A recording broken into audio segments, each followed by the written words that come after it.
best college football player of all time? Johnny Manziel or Lamar Jackson? Neither. Me. Neither. Me. Me? Me. It's interesting how life has a way of humbling you and punching you in the face. As men, we tend to learn this lesson as we get a bit older. We tend to learn after decades of humiliation that our uncontrollable yapper is often our biggest enemy. But when you're young, when you feel like you have a lot to prove, it is easy to fall into the trap of false bravado. It's easy to claim to have confidence when what you actually have is false confidence. That clip was Diego Pavia 5 months ago at Heisman weekend in New York City.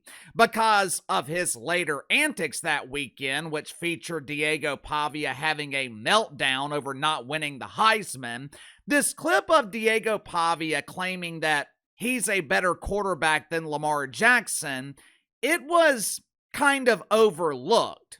Unfortunately for Diego Pavia, he might have to answer for the clip during training camp.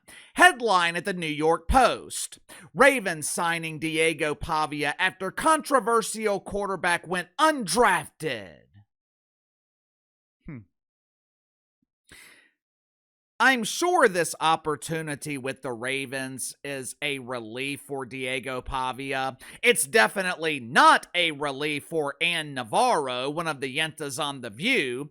After Diego Pavia was humiliated last weekend, becoming one of the only Heisman finalists to not get drafted, the Supreme Yenta Ann Navarro, she claimed, "This is so racist. The NFL passed on Diego Pavia because he's Mexican."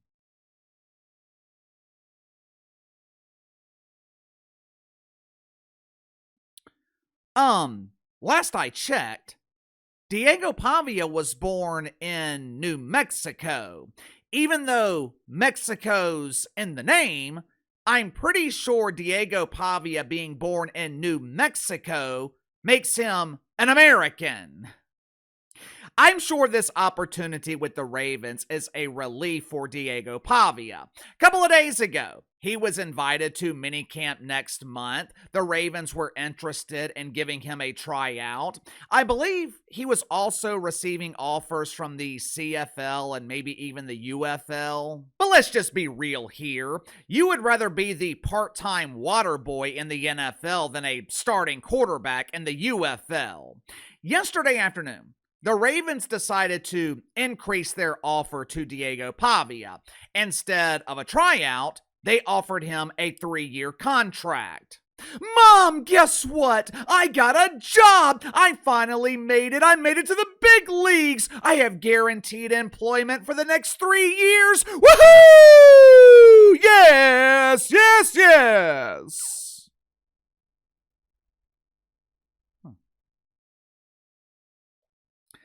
Just because the Ravens gave him a 3-year contract, that does not mean Diego Pavia will be collecting paychecks through 2028. Hell, it doesn't even mean that he'll be collecting paychecks for the next 3 months. If a player goes undrafted and is offered a contract, teams are required to give them 3 years at the league minimum salary. This year, league minimum for NFL rookies is a little bit less than $900,000 a year. Not bad, right? The problem, though, for Diego Pavia, in the vast majority of cases, these contracts are not guaranteed. If he gets into training camp and he sucks, if he gets into training camp and his 5'9" stature prevents him from seeing over the giants on the offensive line, or if he tries to scramble out of the pocket like he did in college and he gets chased down by a linebacker who runs a 4.5 and develops a severe allergic reaction on his ass from being brutally introduced to the grass, the Ravens, they can cut Diego Pavia without consequence. 4 months from now, Diego Pavia could once again be unemployed. Now, me personally, I hope he makes the roster. I think this could be a humbling experience for Diego Pavia, an opportunity for growth. But what I found most interesting about Diego Pavia signing a contract with the Baltimore Ravens, this kid is taking a massive pay cut to play football professionally. Make sure to like and subscribe. You can follow me on Twitter at KC_BTL84. Link to the second channel is in the description below. Earlier today on the second channel, talked about greed potentially ruining March Madness. Next month, the NCAA could be finalizing their decision to expand March Madness to 76 teams. Now, I'm sure they will sell this to the public as, we are listening to our fans. March Madness is hot, hot, hot. Did you see our ratings this year? Wowzer! Our ratings are huge!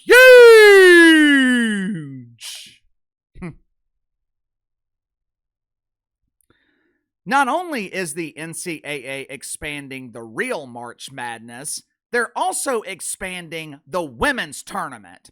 I explain why the women's tournament needs to be contracted and why financial greed is causing the quality of March Madness to be diluted. So if you haven't already, click the link in the description below, subscribe to the second channel.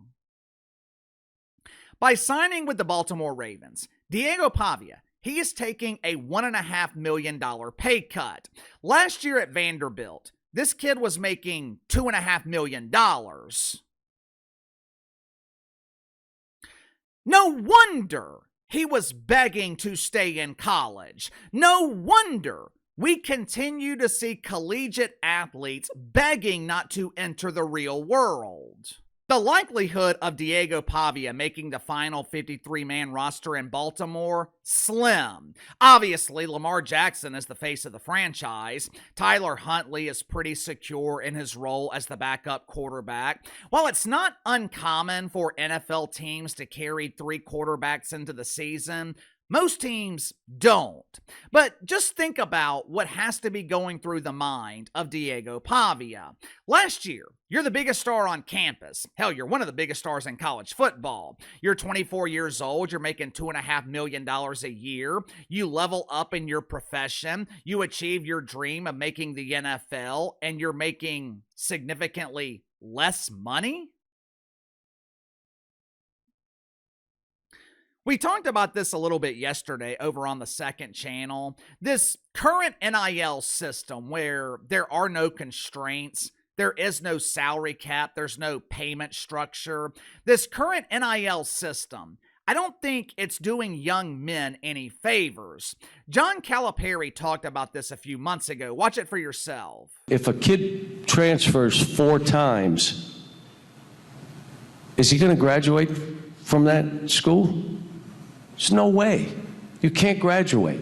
So now you're going to be done playing without a college degree.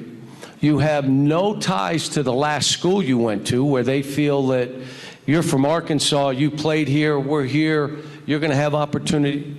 That's done. You're offered $55,000 in your first job, and you go, what? $55,000? Do I have to show up? I'm worried about mental health. I've been poor. And you know what's worse than being poor? Coming across some money and then being poor again. That's the worst. Obviously, Diego Pavia is making more than $50,000 if he remains on the active roster through the regular season. But you get the point. The current system in college sports, it is setting unrealistic expectations for the vast majority of athletes. For most of us men, our earning power peaks later in life. In our 20s, we're usually broke. We are reusing toilet paper to wipe our own ass. Men tend to mature slower than women. We don't fully understand our purpose. We don't fully understand what we want to do until we get into our 30s. I was talking about this over the weekend with one of my channel members. He's about to be 34 years old, and he's He's hitting that point where he's questioning his life and where he's going, his career choices, his relationship choices, or not being able to find the right woman to settle down with. Same thing happened to me when I was his age, coming off a divorce, having the same bills with half the income. Hell, one of the reasons I started this channel, I was hoping to supplement my income. Little did I know, not only would I supplement my income, this platform would give me the opportunity to quit my job and pursue my dreams. But if I didn't go through all the shit before, if I didn't go through the figuring out stage in my 20s and early 30s, I would not be where I am today. There's something John Calipari said in that clip that I thought was absolutely brilliant. Being poor sucks. Not having money, watching every dollar that you spend, that life is the drizzling shits. But what's even worse than being poor is coming into money, acquiring the taste of money, getting used to it, feeling financially secure, and having that money disappear and going back to being poor.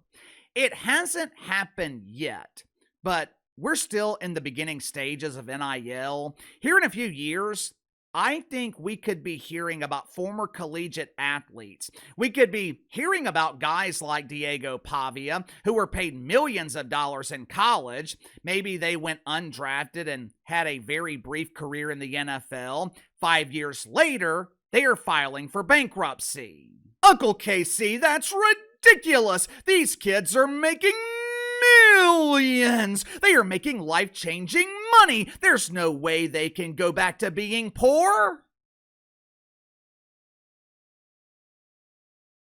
Oh, yeah? How many dudes do you know in their 20s who were fiscally responsible? When I was in my 20s, I was a damn maniac, and I didn't have millions of dollars at my disposal. We used to hear about former NFL players, former NBA players, dudes who made $60, $70 million throughout their career. 5-10 years later, they're broke. They are breaking into the WNBA dump, hoping to drop a stinky load in the golden toilet because the water company has turned off their water. Look, I hope this does not happen to Diego Pavia or other collegiate athletes. Diego Pavia is actually fortunate. At least he is getting the opportunity to make an NFL roster. Most college football players don't. And with basketball, it's even worse. There's only 60 players drafted into the NBA every year. College basketball players will go from making hundreds of thousands, maybe making $1 million, to working at the used car lot. Like John Calipari said, that is incredibly difficult to deal with mentally. It would be difficult for me to deal with it, and I'm 41 years old. God forbid something happened to my channels. God forbid you guys who have been loyal to me for years now get tired of looking at the handsome face of Uncle KC. If that ever happened and I had to go back to sending out resumes, if I had to go back to struggling financially, it would be mentally crippling for me at 41. Imagine what it would be like at 23, 24, 25. This is the reason we keep seeing collegiate athletes begging to stay in college. They know the real world can't come anywhere close to matching the money. Sound off in the comments below. I'll see you guys tomorrow.